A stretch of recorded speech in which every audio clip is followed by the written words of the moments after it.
Pemerintah melalui Kementerian Ketenagakerjaan memastikan pemberian tunjangan hari raya bagi para pekerja dapat dibayarkan selambat-lambatnya H-7 Lebaran. Pemerintah akan memberikan sanksi tegas jika ada perusahaan yang tidak membayar THR.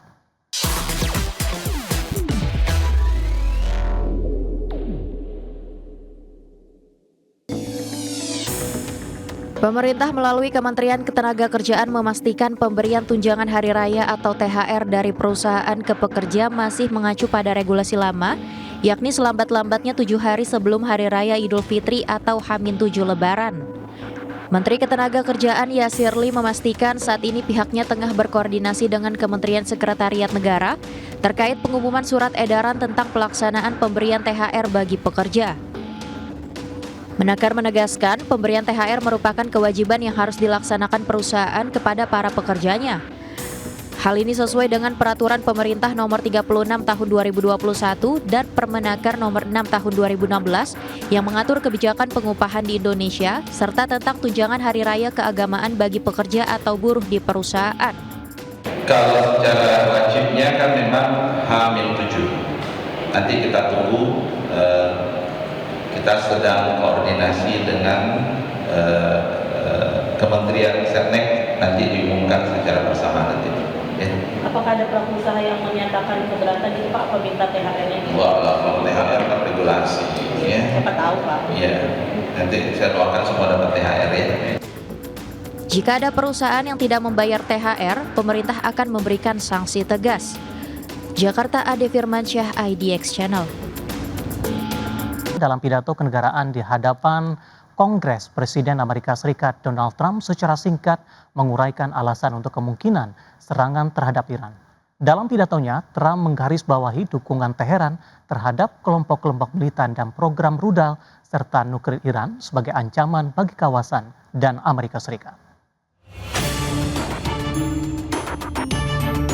Presiden Amerika Serikat Donald Trump secara singkat menguraikan alasannya untuk kemungkinan serangan terhadap Iran dalam pidato kenegaraannya kepada Kongres pada Selasa 24 Februari 2026. Trump mengatakan ia tidak akan membiarkan Iran memiliki senjata nuklir. Trump hanya sedikit menjelaskan kepada publik Amerika mengapa ia mungkin memimpin Amerika Serikat ke dalam tindakan paling agresifnya terhadap Iran sejak revolusi tahun 1979. Dalam pidatonya, Trump menunjuk pada dukungan Teheran terhadap kelompok-kelompok militan dan program rudal serta nuklir negara itu sebagai ancaman bagi kawasan dan Amerika Serikat. President, I will make peace wherever I can, but I will never hesitate to confront threats to America wherever we must. That's why in a breakthrough operation last June, the United States military obliterated Iran's nuclear weapons program with an attack on Iranian soil known as Operation Midnight Hammer.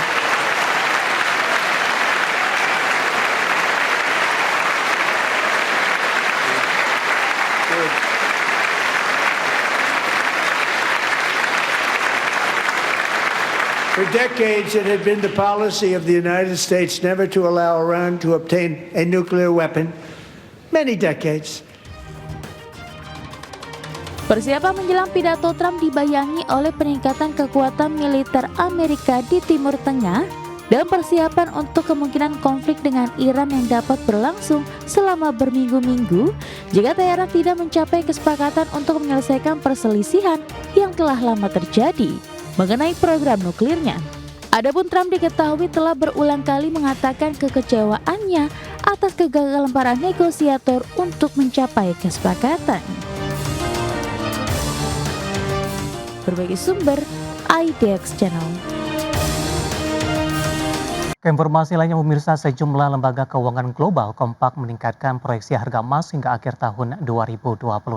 Di mana proyeksi tersebut seiring perkiraan harga emas yang berpotensi tetap berada dalam tren bullish jika tren dolarisasi dan ketegangan geopolitik masih berlanjut. Bank Investasi Global JP Morgan menaikkan proyeksi harga emas jangka panjang sebesar 15% menjadi $4.500 per troy ounce. Namun proyeksi harga emas pada akhir 2026 tetap dipertahankan di level $6.300. JP Morgan menyebut peningkatan pembelian emas oleh bank sentral pengumuman investasi aset treasury Amerika Serikat, serta pergeseran basis pendapatan sejumlah negara dari dolar ke renminbi China menjadi faktor utama revisi tersebut. Sejumlah lembaga keuangan global juga merevisi naik proyeksi harga emas. UBS menaikkan target harga menjadi $6.200 untuk periode Maret hingga September 2026. Deutsche Bank memproyeksikan emas di level $6.000 pada 2026. Morgan Stanley mematok target dasar $4.600 dengan skenario pulih di level $5.700 pada paruh kedua 2026. Standard Chartered mematok proyeksi di kisaran $4.488 dan Commerzbank memperkirakan harga mencapai $4.800 pada pertengahan 2026. Kenaikan proyeksi ini mencerminkan perubahan landscape moneter global, terutama meningkatkan pembelian emas oleh bank sentral sebagai upaya diversifikasi cadangan devisa, serta kekhawatiran terhadap dominasi dolar Amerika Serikat. Jika tren dedolarisasi dan ketegangan geopolitik berlanjut, harga emas berpotensi tetap berada dalam tren bullish hingga akhir tahun 2026. Berbagai sumber, IDX Channel. Dan selanjutnya dari bursa global pemirsa, di mana bursa Wall Street melanjutkan rally pada perdagangan Rabu waktu setempat yang dipimpin oleh sektor teknologi menjelang laporan kuartalan Nvidia menyentuh level tertinggi di 2 minggu karena meredanya kekhawatiran tentang gangguan teknologi kecerdasan buatan. Ketiga indeks saham utama Wall Street menghijau dengan indeks Nasdaq mencatat kenaikan persentase terbesar.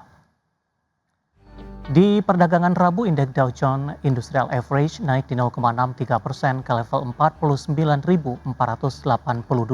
Kemudian indeks S&P 500 naik di 0,81% ke posisi 6.946 dan indeks Nasdaq Composite melesat di 1,26% ke level 23.152. Kita beralih ke update dari bursa Eropa. Sementara itu bursa ekuitas Eropa berakhir di level tertinggi di sepanjang masa. Didorong penguatan sektor keuangan setelah HSBC menaikkan target utama pinjamannya.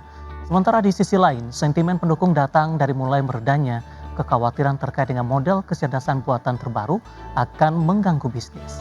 Di mana indeks stok 600 ditutup menguat di 0,69% ke level 633,47.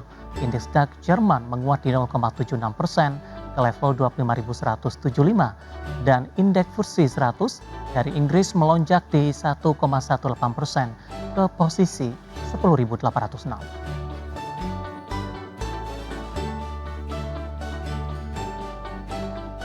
Pemerintah Indonesia secara tegas mendesak Uni Eropa untuk mematuhi putusan World Trade Organization atau Organisasi Perdagangan Dunia atau WTO terkait keputusan panel dalam sengketa dagang minyak sawit.